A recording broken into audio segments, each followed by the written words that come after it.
اس دن کچھ چہرے تر و تازہ ہوں گے، کچھ چہرے تر و تازہ ہوں گے۔ اللہ اکبر۔ لسعیھا راضیہ، جو بھی انہوں نے زندگی میں محنت کی، کوشش کی، اللہ اس کا اتنا صلہ دے گا کہ یہ راضی ہو جائیں گے۔ ان کے صلے میں اتنا عطا کیا جائے گا کہ وہ راضی ہوں گے کہ ہمارے رب نے ہمارا مول ڈال دیا نا۔ لسعیھا راضیہ، وہ اپنی سعی پر، اپنی کوشش پر راضی ہوں گے۔ فی جنت عالیہ، انہیں اونچی جنتوں میں بسایا جائے گا۔ اونچی جنتوں میں 100 جنتیں ہیں، اللہ کی جنت ایک نہیں ہے، اللہ کی جنتیں بھی کئی ہیں۔ اللہ اکبر۔ فی جنت عالیہ، اللہ انہیں اونچی جنتوں میں جو ہے وہ بٹھائے گا۔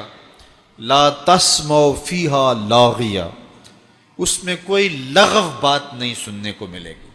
فیہا عین جاریہ، اس میں جاری چشمے ہوں گے، 4 چشمے ہوں گے جنت میں۔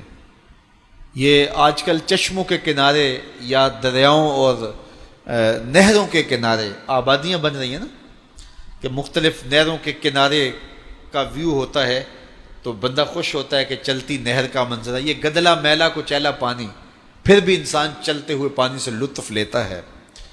لیکن جنت کے جو چشمے ہوں گے وہ 4 چشمے قرآن نے بتائے، اور چاروں کا پانی کیسا ہوگا؟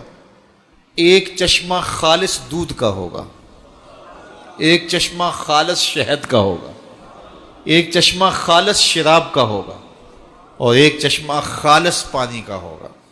یہ 4 چشموں کی نہریں ہوں گی جنت میں، جو پوری جنت میں جو ہے وہ گھوم رہی ہوں گی، اور ان 4 چشموں کے کنارے پھر جنتی آباد ہوں گے۔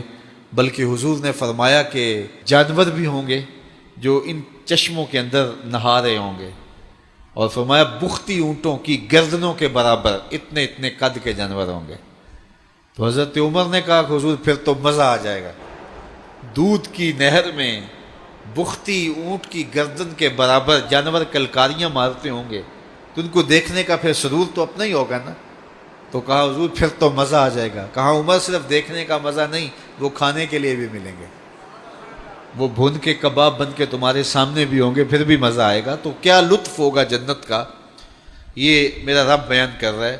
فیہا سرر مرفوعہ، اس میں بچھے ہوئے بستر ہوں گے، لگے ہوئے پلنگ ہوں گے، اونچے پلنگ، مرفوعہ رفت والے، واکواب موضوعہ، اور رکھے ہوئے کوب، رکھے ہوئے گھڑے، اور رکھے ہوئے سلیقے سے سجائے ہوئے برتن ہوں گے، ونمارق مصفوفہ، اور بچھے ہوئے قالین ہوں گے، وزرابی مبسوسہ، اور پھیلی ہوئی چاندنیاں ہوں گی، چاندنیاں پھیلی ہوئی ہوں گی، قالین بچھے ہوئے ہوں گے، اور کوزے رکھے ہوئے ہوں گے، اونچے پلنگ لگے ہوئے ہوں گے۔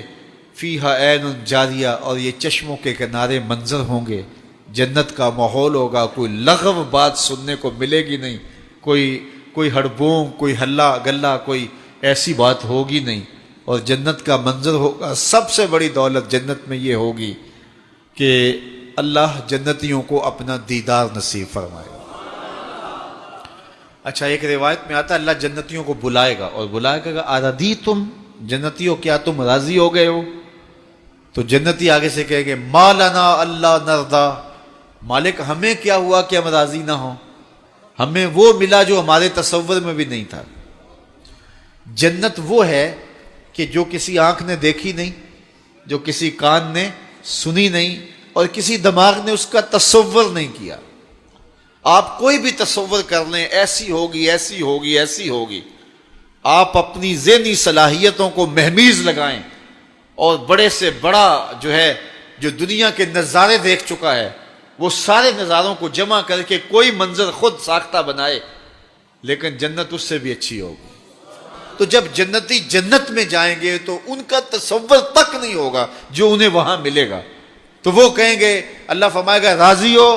تو وہ کہیں گے ما لنا اللہ نرضا، ہمیں کیا ہوا کہ ہم راضی نہ ہوں۔ دوسرے لفظوں میں یوں کہہ لیں، وہ کہیں گے اسی تے مالک گوڈے گوڈے راضی ہیں۔ اللہ فرمائے گا میں تمہاری جھولی میں ایک اور شے ڈالنے لگا ہوں، تم بالکل راضی ہو جاؤ گے۔ تو وہ کہیں گے میرے رب کوئی کسر ہی نہیں رہ گئی، اب اور کیا باقی رہ گیا؟ اللہ فرمائے گا میں ایک اور شے دینے لگا ہوں، وہ تمہیں ملے گی، تم بالکل راضی ہو جائیں گے۔ تو وہ جھولی پھیلا لیں گے کہ مالک تیری مرضی، ویسے کوئی کسر تو نہیں رہ گئی۔ تو اللہ تعالیٰ فرمائے گا وہ شے یہ ہے کہ میں تمہارے اوپر راضی ہو گیا ہوں، اب کبھی بھی ناراض نہیں ہوں گا، اور یہ چیز جنتیوں کو نہال کر دے گی۔ تو اللہ تعالیٰ جنت کے اس نقشے کو بیان کیا جو ان لوگوں کو عطا کرے گا جن کے عقیدوں میں جمال ہے اور جن کے عمل میں حسن ہے، جو عقیدے بھی خوبصورت رکھتے ہیں، جن کے عقیدوں میں شرک نہیں ہے، جن کے عقیدوں کے اندر بے ادبیاں نہیں ہیں، جن کے عقیدوں کے اندر گستاخیاں نہیں ہیں، جن کے عقیدوں کے اندر بدعات نہیں ہیں، جن کے عقیدوں کے اندر جو ہے وہ خرابیاں نہیں ہیں، اور جن کا عمل کوتاہیوں سے پاک ہے، یہ وہ پاک لوگ جو ہیں اللہ تعالیٰ جل شانہ ان کو یہ نعمتیں عطا کرے گا۔ تو اللہ تعالیٰ جل شانہ ہمیں سب کو جنت کی بہاریں نصیب فرمائے۔